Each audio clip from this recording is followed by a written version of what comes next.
Hello दोस्तों, कैसे हैं आप। लेट्स क्रैक एमपी एग्जाम्स पर आप सभी का स्वागत करती हूँ। मेरा नाम दोस्तों वैशाली दुबे है और ये है हमारी टीम जो लगातार आपको एमपी एग्जाम, चाहे वो एमपी पीएससी हो, चाहे वो व्यापम से रिलेटेड कोई भी एग्जाम हो, उसकी तैयारी में निरंतर लगे हुए हैं। दोस्तों, अनअकैडमी का एक ऐसा प्लेटफॉर्म जहां पर आप अपने भविष्य की नींव को सुरक्षित रखते हुए तैयारी कर सकते हैं। दोस्तों, यकीन मानिए, आप जो है वो पूरा का पूरा हर एक टॉपिक को, चाहे वो प्रीलिम्स का हो चाहे वो मेंस का हो, मैं आपको पूरा का पूरा एमपीपीएससी का मेंस पॉइंट ऑफ व्यू से कंटेंट दे रही हूँ, चाहे वो एमपी का हो या हम बात करें आपदा प्रबंधन की। दोस्तों, साथ ही साथ हमारा एमपी एग्जाम इन 10 पर भी लगातार 10 मिनट का वीडियो डल रहा है, जिसपे आप क्या कर सकते हैं, किसी भी टॉपिक को मात्र 10 मिनट में कवर कर सकते हैं। दोस्तों, मैं 2016 से लगातार क्लासेस ले रही हूँ, साथ ही साथ मैं एमपी की स्पेसिफिक जीके की क्लास ले रही हूँ।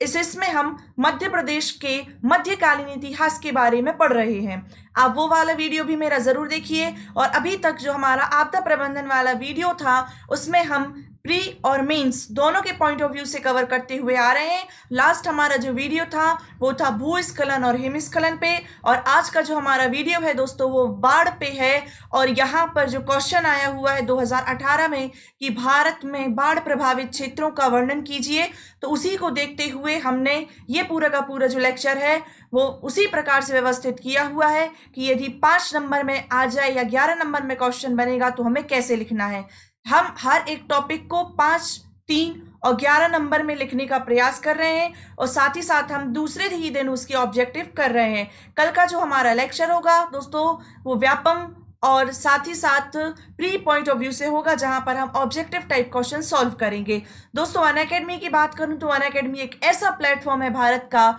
जो गांव और शहर की दूरी को कम करते हुए हर एक व्यक्ति को, सिर्फ आपको कुछ नहीं करना है, आपको डाउनलोड करना है अनअकैडमी लर्निंग ऐप और वहां पे अपना कोर्स सिलेक्ट करना है, जो है हमारा एमपीपीएससी और व्यापम, जहां आप लाइव क्लासेस देख सकते हैं, टेस्ट सीरीज लगा सकते हैं, एमसीक्यूज के माध्यम से खुद की जो तैयारी है उसको जांच परख सकते हैं। दोस्तों, आप यदि 1 साल का सब्सक्रिप्शन लेना चाहते हैं तो उसकी जो फीस है वो है मात्र 7,000 रुपए, लेकिन यदि आप मेरा कोड वैशाली 10 यूज करेंगे तो यही आपको मिलेगा मात्र 6,300 रुपए में। दोस्तों, कोड जरूर याद रखिए, वैशाली 10। मेरे कुछ स्पेशल और प्लस पे भी कोर्सेज लॉन्च होने वाले हैं, जहां पर बहुत इंपॉर्टेंट टॉपिक हम पढ़ने वाले हैं, जो है फर्स्ट पेपर का सेकंड पार्ट दोस्तों। और पूरा का पूरा हम उसमें मध्य प्रदेश की ज्योग्राफी के बारे में और पूरा का पूरा जो फर्स्ट पेपर का सेकंड पार्ट है वो हम टॉपिक वाइज पढ़ेंगे, और साथ ही साथ स्पेशल क्लासेस में हम आपकी जितनी भी समस्याएं हैं एग्जाम को लेकर हम उन्हें भी देखेंगे।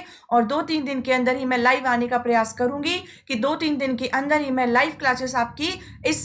चैनल के माध्यम से लूंगी। दोस्तों, यदि आप 2 साल का सब्सक्रिप्शन लेना चाहते हैं तो इसकी फीस है 8,400 रुपए, लेकिन यदि आप मेरा कोड वैशाली 10 यूज करेंगे तो यही आपको मिलेगा 10% डिस्काउंट के बाद 7,560 रुपए में। दोस्तों, 7,560 में। चलिए स्टार्ट करते हैं। आज का जो हमारा टॉपिक है वो है बाढ़। दोस्तों, ये एक सामान्य सा शब्द है बाढ़, जो कि एक बच्चा बच्चा भी जानता है कि बाढ़ क्या होता है। और यदि मैं ऐसे एक व्यक्ति की बात करूं जो बाढ़ के बारे में नहीं जानता, तो ये एक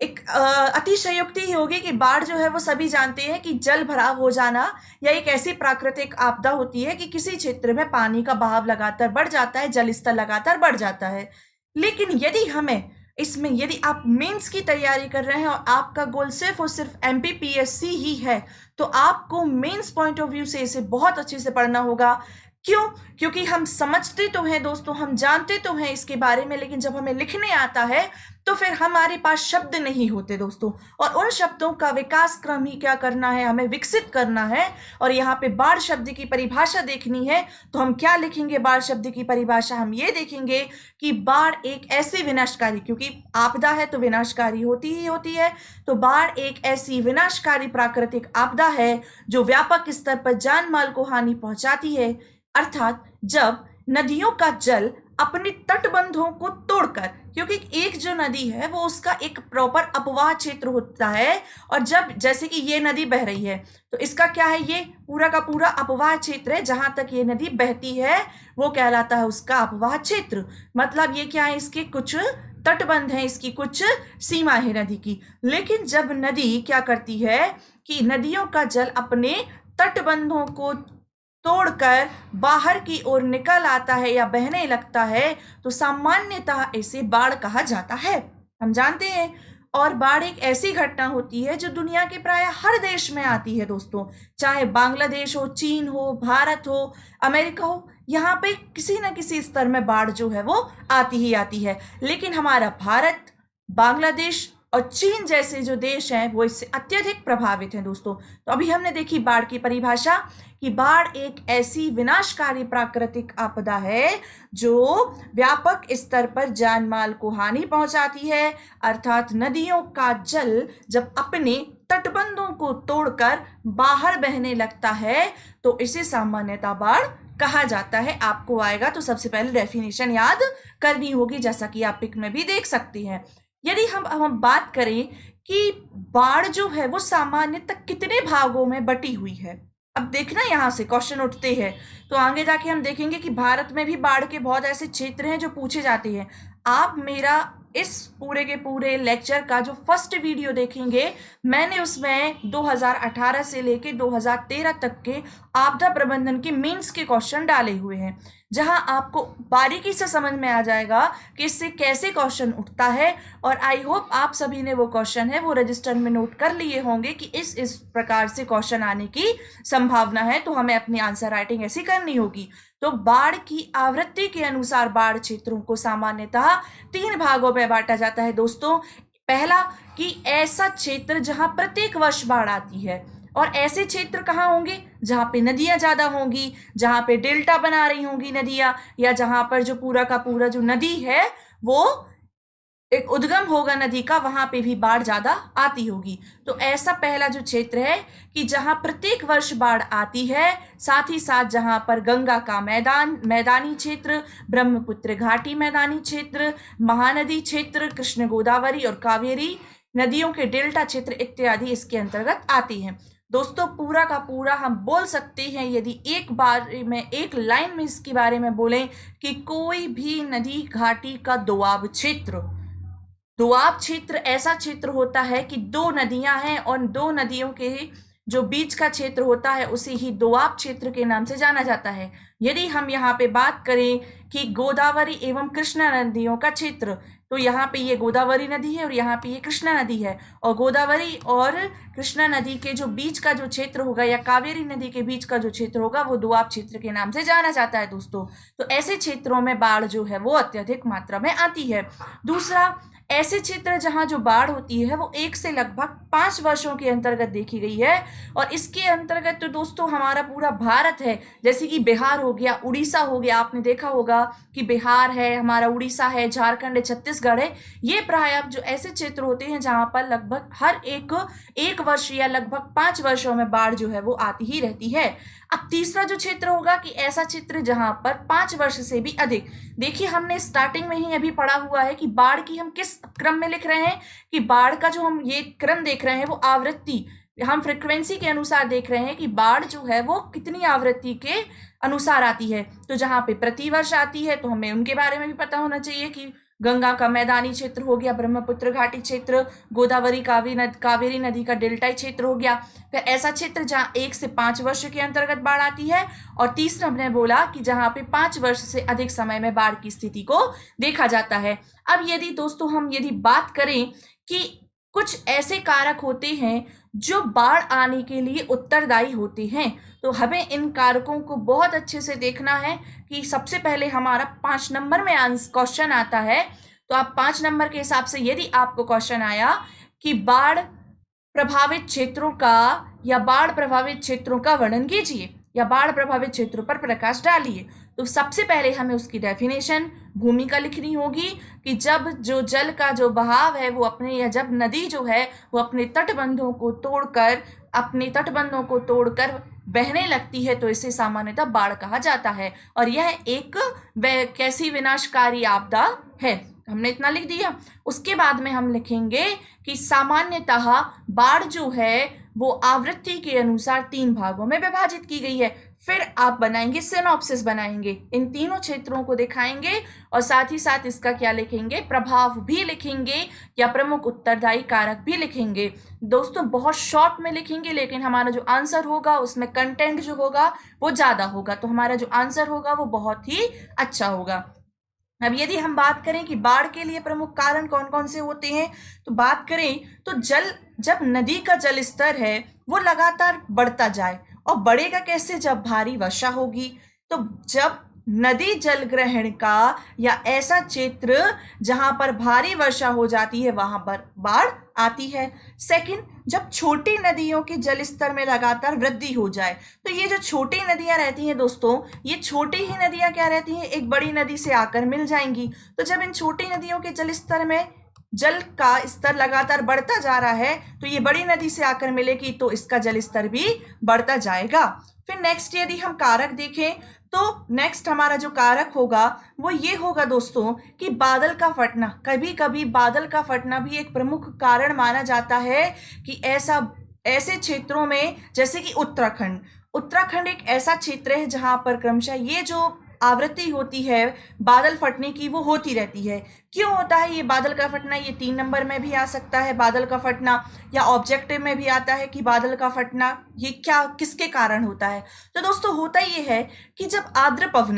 आर्द्र पवनें जो ह्यूमिडिटी वाली जो वेव्स होती हैं या जो पवनें होती हैं, तो वो क्या होती हैं कि ऐसी पवनें या ऐसी तरंगें क्या होती हैं कि संवहन के कारण तेजी से ऊपर उठती हैं। और हम जानते हैं कि जब ये जो पवनें होंगी, ये संवहन पवनें ऊपर की ओर उठेंगी, तो क्या कर देती हैं कि संघनित कर कम समय में ही काले कपासी वर्षा मेघों के द्वारा भारी वर्षा कराती हैं। होगा ये, देखिए यहाँ पे हम नॉर्मल समझते हैं कि ये है हमारा क्या, वायुमंडल पूरा का पूरा। और जैसे कि आप इमेज में भी देख सकते हैं कि यहाँ से ये जो वायुमंडल है, यहाँ से उठेंगी कौन सी पवनें उठेंगी, ये आर्द्रता या ह्यूमिडिटी वाली जो पवनें होंगी वो उठेंगी और संघनित होकर ऊपर जाएंगी। अब ऊपर क्या है, बादल बने हुए हैं, और ये संघनित होकर ये ऊपर गई हैं आर्द्र पवनें, ये कहाँ करेंगी, ये बादलों से टकराएंगी। और जैसे ही ये कपासी या काले बादलों से टकराती हैं, तो ये क्या कर देती हैं, जैसे ही टकराएंगी तो ये बादलों से क्या करती हैं, वर्षा करेंगी। और जैसे ही ये वर्षा कराती हैं, भारी वर्षा कराती हैं, और एकदम से जो भारी वर्षा होती है उसी के कारण जो बादल है वो फट जाता है, जैसा कि आप इमेज में देख सकते हो। इसी घटना को कहा जाता है बादल का फटना। और बादल का फटना दोस्तों ये पूछा जा सकता है कि बादल का फटना निम्नलिखित में से बादल का फटना कारण है, तो उसमें आंसर क्या आएगा, बाढ़ आएगा। कल दोस्तों बहुत ही इंपॉर्टेंट एमसीक्यूज जो है वो हम करने वाले हैं, आपको नए नए फैक्ट जानने को मिलेंगे। और साथ ही साथ हम इसमें भी ऐसे कुछ फैक्ट देख रहे हैं जो आपको पता होने जरूरी है कि दोस्तों 17 जून 2013 में उत्तराखंड में जो भीषण बाढ़ आई थी या वर्षा हुई थी, वो इसी के कारण हुई थी कि वहां पर बादल जो है वो फट गए थे। आपको याद भी होगा कि जो केदारनाथ मूवी बनी हुई है उसमें भी ये दिखाया गया है कि बादल जो है वो अचानक फट जाता है, और 17 जून 2013 को अचानक उत्तराखंड में भीषण बाढ़ आ जाती है। और ये जो घटना होती है वो अर्ध शुष्क क्षेत्रों में देखी जाती है, ऐसे क्षेत्रों में देखी जाती है जहां पर क्या है, अर्ध शुष्क क्षेत्र है, आर्द्रता या ह्यूमिडिटी ज्यादा हो जाती है। और सबसे इंपॉर्टेंट इसका एक और एग्जाम्पल है कि राजस्थान का एक जिला है जिसका नाम है बाड़मेर जिला। तो राजस्थान के बाड़मेर में भी ऐसी स्थिति उत्पन्न होती रहती है। तो ये था दोस्तों हमारा बादल का फटना। आपको पता होना चाहिए कि कौन कौन से कारण है। दोस्तों एक और कारण होता है नेक्स्ट हमारा चक्रवात। दोस्तों कल इसके बाद परसों जो हमारा लेक्चर होगा वो शायद लाइव होगा, और चक्रवात हम जिसमें पढ़ेंगे तो होता ही है, जो चक्रवात की स्थिति होती है ये किसके कारण होती है, तो तूफान के कारण होती है। जब होता ये है कि कई बार ऐसा होता है कि समुद्री तटीय क्षेत्रों पे भारी वर्षा हो रही है और जिसके कारण समुद्र की लहरें हैं वो आक्रोशित होकर ऊपर की ओर उठती हैं और समुद्र के जल का स्तर जो है वो लगातार बढ़ा देती है। जी देखिए आपको जैसे इमेज में ये वाला जो है इमेज में दिख रहा होगा कि ये एक ऐसा क्षेत्र होता है कि जहां पर समुद्र में क्या उठ रही है, लहरें उठ रही हैं, और कई बार तूफान आने के कारण लगातार जल स्तर को बढ़ाती जाती हैं और ऐसे जल स्तर पर यदि आप पास में ही स्थानीय लोग रह रहे हैं तो इससे काफी प्रभावित होते हैं। आपने अभी देखा होगा कि 2019 में उड़ीसा में भी एक तूफान आया था या चक्रवात आया था जिसका नाम था फैनी नामक था। और 2014 में जो हुदहुद आंध्र प्रदेश के हैदराबाद के हुदहुद नामक जो चक्रवात आया था वो भी इसी कारण से आया था और फिर उसके बाद में वहां पर बाढ़ आ गई थी। पहले चक्रवात आया फिर वहां पर बाढ़ आ गई थी। तो ये किसके कारण हुआ था? चक्रवात के ही कारण हुआ था। नेक्स्ट यदि हम बात करें कि प्राकृतिक तटबंधों को क्षति, तो दोस्तों होता ये है कि जैसे आप देख सकते हैं इस वाली इमेज में सेकंड वाली कि यहाँ पे होता क्या है कि जैसे ही नदी का एक नदी है और नदी ही अपने प्राकृतिक तटबंधों को छोड़कर ये क्या कर रही है कि एक तूफानी रूप धारण करके जल का स्तर है वो लगातार बढ़ाती जा रही है और पृथ्वी पर आती जा रही है। तो उसके कारण भी बाढ़ जो है वो आती है। तो हमने यहाँ पे देखे दोस्तों कि बाढ़ आने का कारण क्या क्या है और एक कारण होता है वनों की कटाई। दोस्तों होता ये है चूंकि जो नदी होती है वो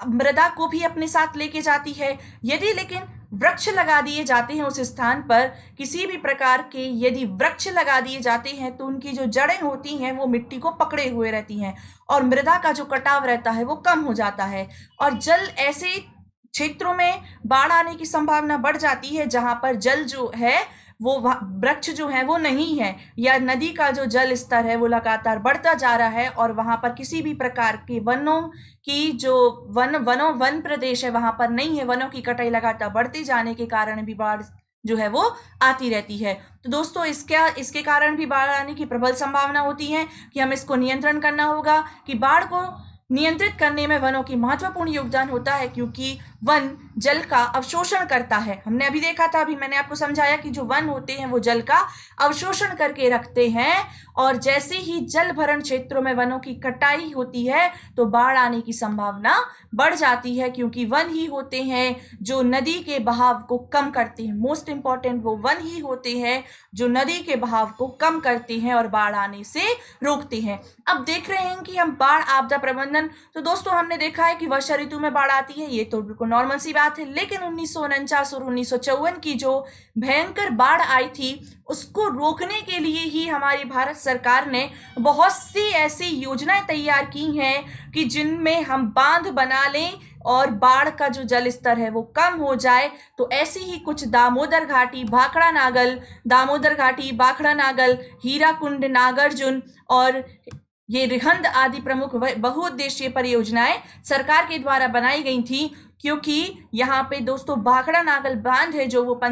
पंजाब में सतलज नदी के तट पर है, ये लगातार प्रभावित हो रहा था। साथ ही साथ यदि हम बात करें महाराष्ट्र में तो कोयना नदी पर एक बांध बनाया गया था। दोस्तों हमने इसके पहले भी पढ़ा हुआ था कि कोयना नदी पर एक बांध बनाया गया था और जिसके कारण वहां पर जो है वो लगातार बाढ़ और भूकंप आ रही थी। अब हम देखें कि बाढ़ आपदा से कौन कौन सी चीजें हैं। तो दोस्तों वर्ष 1976 में राष्ट्रीय बाढ़ आयोग की स्थापना की गई थी। मोस्ट इंपॉर्टेंट फैक्ट है ये प्रीलिम्स और मेंस पॉइंट ऑफ व्यू से, साथ ही साथ हमारा व्यापम पॉइंट ऑफ व्यू से, एसआई के हिसाब से कि वर्ष 1976 में राष्ट्रीय बाढ़ आयोग की स्थापना की गई थी और इसका कार्य ये था कि ऐसे क्षेत्रों का सीमांकन करना है जहां पर जो बाढ़ है वो आती रहती है और इसके लिए केंद्र और राज्य सरकार दोनों ही फंड प्रोवाइड कराती हैं। दोस्तों इसका एक रेशियो होता है, चाहे तो वो 50-50 हो सकता है या 75-25 हो सकता है या 90 और 10% हो सकता है। उसका पूरा का पूरा ये रेशियो निर्धारित करने का जो अधिकार होगा वो केंद्र सरकार को होता है। अब ऐसे क्षेत्र में क्या होगा, बाढ़ आपदा प्रबंधन के लिए हमें क्या क्या करना चाहिए। तो ऐसे क्षेत्र, तो बाढ़ समंजन मतलब होता है कि ऐसे क्षेत्र जहां बाढ़ आ रही है ऐसे क्षेत्र में घरों को बाढ़ प्रूफ बनाने की आवश्यकता होती है कि जो भवन है वो बहुत ही मजबूत बनाए जाए, साथ ही जल अपवाह के वेग को कम किया जाए। कैसे होगा जल अपवाह क्षेत्र को, तो होता यह है दोस्तों कि जब आप नदी के जल मार्गों में क्या कर देंगे, पाइप बोरिंग कराकर, देखिए ये पाइप बोरिंग कराकर बाढ़ के जल को भूमि के जल में उतारा जा सकता है। मतलब ये हो गया कि यदि किसी भी प्रकार से आपके पास में, आपके घर में ही यदि बोर किया हुआ है तो आप क्या करा लीजिए, पास में ही एक गड्ढा करा लीजिए जहां पर जो वर्षा का पानी है वो भरता जाएगा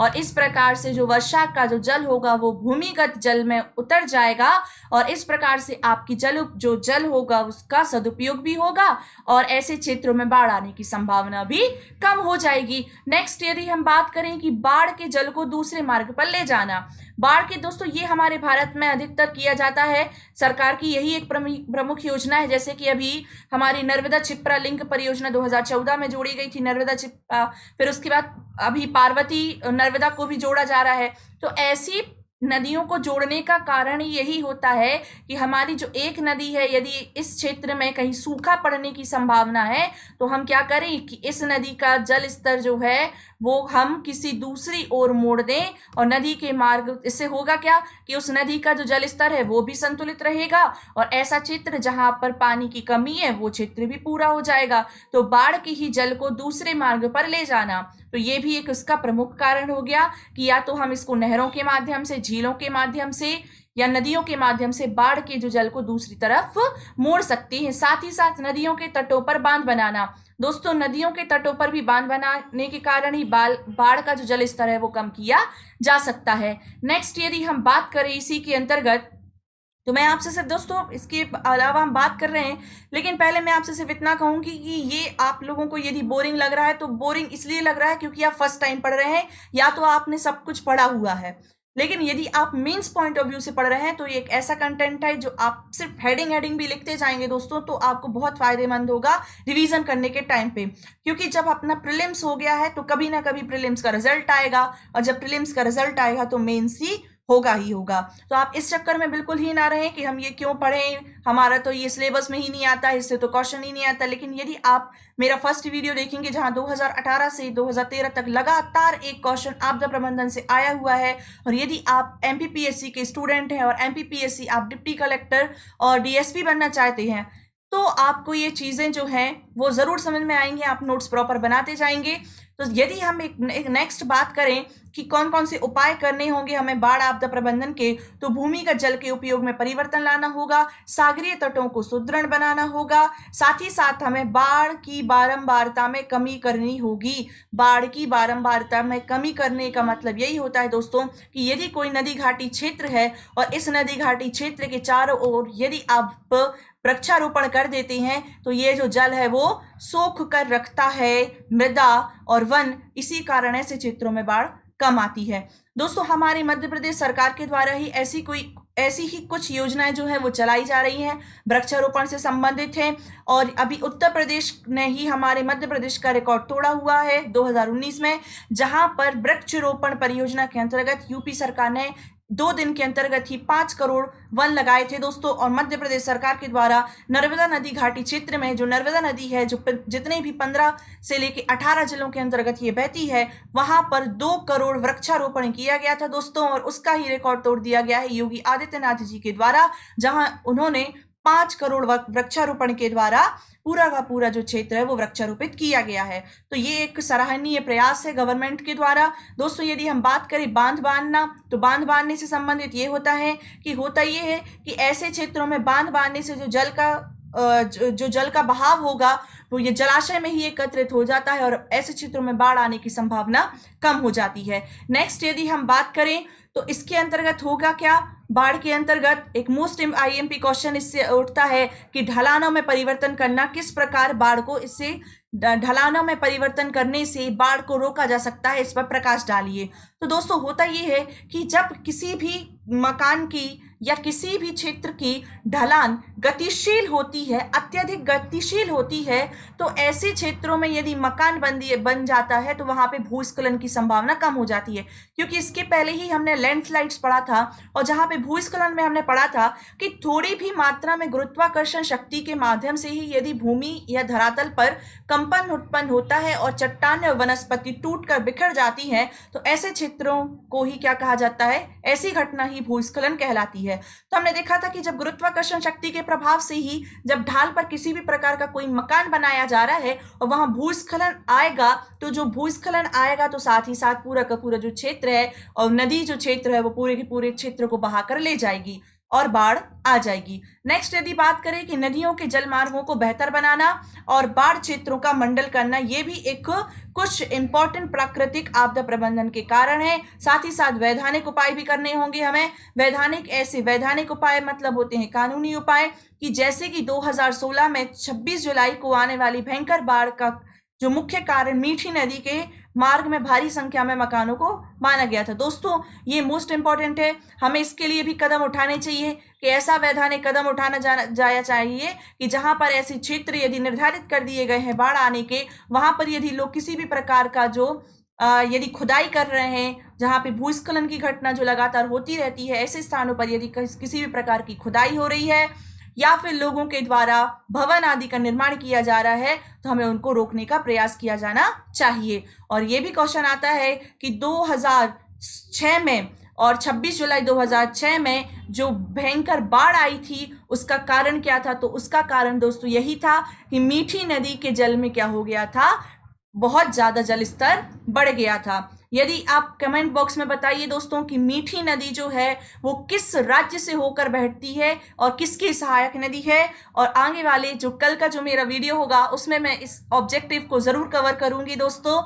आप हमारे लेट्स क्रैक एमपी एग्जाम्स के इस चैनल को लाइक कीजिए, सब्सक्राइब कीजिए, बेल आइकॉन को जरूर दबाइए। साथ ही साथ यदि आप मेंस की तैयारी कर रहे हैं और प्रीलिम्स पॉइंट ऑफ व्यू से भी बहुत इंपॉर्टेंट यदि लेक्चर कल का जो हमारे एमसीक्यूज होंगे उसमें आप देख सकते हैं कि किस प्रकार से आपकी क्वेश्चन है जो वो बनते हैं। हमें ये टॉपिक बहुत ईजी लगता है, लेकिन जब पेपर में आता है तो हमें बहुत टफ लगने लगता है, क्योंकि हमारे पास लिखने को शब्द नहीं होते, और होते भी हैं तो हमें समझ में नहीं आता कि हम क्या लिखें और क्या ना लिखें। तो दोस्तों मेरा जो कोड है वो वैशाली 10 है, इसे जरूर याद रखिएगा। और साथ ही साथ मैं दोस्तों बस इतना ही कहूंगी कि आप पढ़ते जाइए और पढ़ते ही जाइए, क्योंकि इसके अलावा कोई और ऑप्शन आपके पास नहीं होने वाला यदि आप किसी भी गवर्नमेंट एग्जाम को क्रैक करना चाहते हैं तो। और लास्ट में इतना ही कि यदि आप एमपीपीएससी और व्यापम एसआई की तैयारी कर रहे हैं तो आपके लिए दोस्तों करना ये होगा कि सबसे इम्पोर्टेंट बात ये है कि आप जो है रिवीजन करते जाइए, क्योंकि वहां पर हम हिस्ट्री पढ़ रहे हैं और बहुत ही डीप में पढ़ रहे हैं। कि यदि आप एक बार हिस्ट्री पढ़ लेंगे, हम जहां पर अभी गढ़ा के गोंड वंश को हमने पढ़ा था, अब हमारा जो लेक्चर है वो देवगढ़ के गोंड वंश को है। उसके बाद में हम बुंदेलखंड रियासत को पढ़ने वाले हैं और बहुत ही इंपॉर्टेंट रहेगा वो प्रीलिम्स और मेंस के हिसाब से, साथ ही साथ हमारा पूरा का पूरा व्यापम पॉइंट ऑफ व्यू से। धन्यवाद दोस्तों, घर पर रहिए, सुरक्षित रहिए और सरकार का सहयोग जरूर कीजिए। धन्यवाद।